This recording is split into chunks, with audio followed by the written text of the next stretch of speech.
The three-part saga dropped on Netflix yesterday, Friday 24th August. Ghoul is the brand new Indian horror series on Netflix. It is one of a series of Indian Netflix originals to be arriving on Netflix following the success of Sacred Games. Ghoul comes from the makers of Insidious, Oscar-winning film Get Out and the critically acclaimed Bollywood film Mudda Punjab. Originally intended to be a horror film, when Netflix got involved with the concept it was re-edited, new scenes added and others refilmed to turn it into a terrifying three-part horror series. Lacking stereotypical jump scares and minimum gruesome blood-filled scenes, Ghoul succeeds in being scary but for different reasons than you would expect from an intended horror film. What makes Ghoul stand out from typical horror movies and stand near the likes of Get Out and A Quiet Place is by setting itself in a vaguely dystopian future that bears resemblance to issues faced throughout the world today. Ghoul also addresses the anxiety amongst us all that history can repeat itself. Ghoul tackles real-world concerns such as hypernationalism and sectarianism whether it was deliberately intended to or not. There are tough-to-watch scenes of Muslims' religious artifacts, holy books and belongings being burned and echoes of Stalin's purges as intellectuals are arrested and fathers are torn away from their families for anti-government views. However, the plot is then coupled with the storyline of a ghoul who has taken over in the body form of terrorist Ali Saeed, played by Mahesh Barai, who is terrifying to watch. The star of Ghoul stars a strong female lead which is definitely one of its highlights. The captivating Radhika Apte has been fronting Netflix's Indian original series, starring in Sacred Games and anthology film Less Stories. Apte plays Nida Rahim, a member of the Advanced Interrogation Squad who is called to a remote military detention center to interrogate a notorious terrorist, Ali Saeed al-Yaqub. What happened at the end of Ghoul?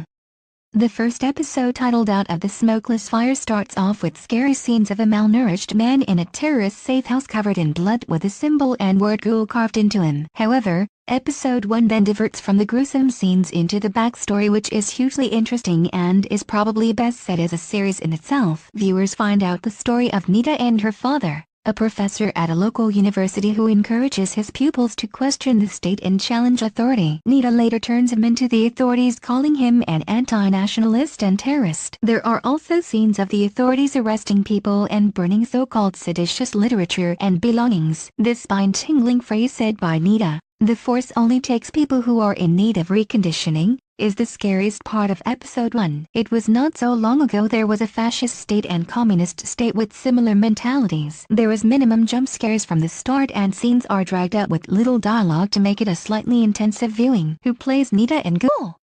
Episode 2, called The Nightmares Will Begin, unfortunately largely abandons the interesting political message and focuses more on the horror side of the show, which makes it very close to falling down the hole of an average horror movie. The start of the episode raises questions over enhanced interrogations techniques in a post-Guantanamo Bay era. The interrogators are seen beating Ali Saeed and torturing him with electric cables and hanging him with chains from the ceiling. The end of the episode depends on stereotypical scary movie chaos with plenty of jump scares and terrifying images of the supernatural ghoul Ali Saeed tormenting the interrogators. The most haunting part of episode 2 was not the first glimpse of the ghoul but the murder of guard Gupta by Chaudhry, another guard, which quickly draw to an end. The two were fighting over who was responsible for murdering a young woman and child. The message of Ghoul is that guilt is what ultimately tortures us, and this is one of the scariest parts about the series. Is Ghoul based on a true story?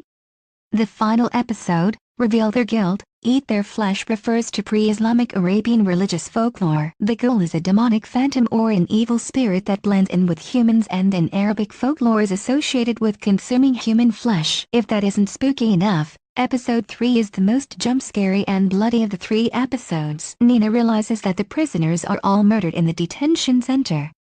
Yes, horrors can make you cry.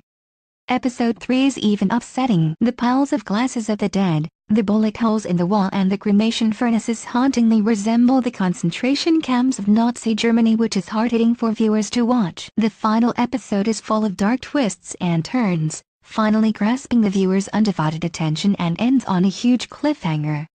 Viewers will definitely be demanding the second series of Ghoul. Ghoul tries to balance the hugely interesting political narrative with creepy horror scenes featuring Saeed, and it is a shame that the characters and backstory are not explored fully. It is clear that Ghoul was originally intended to be a film which lessens its impact, so hopefully, there is more to come. If you are looking for a horror series that won't leave you sleepless at night, Ghoul is an excellent viewing. Ghoul is on Netflix now.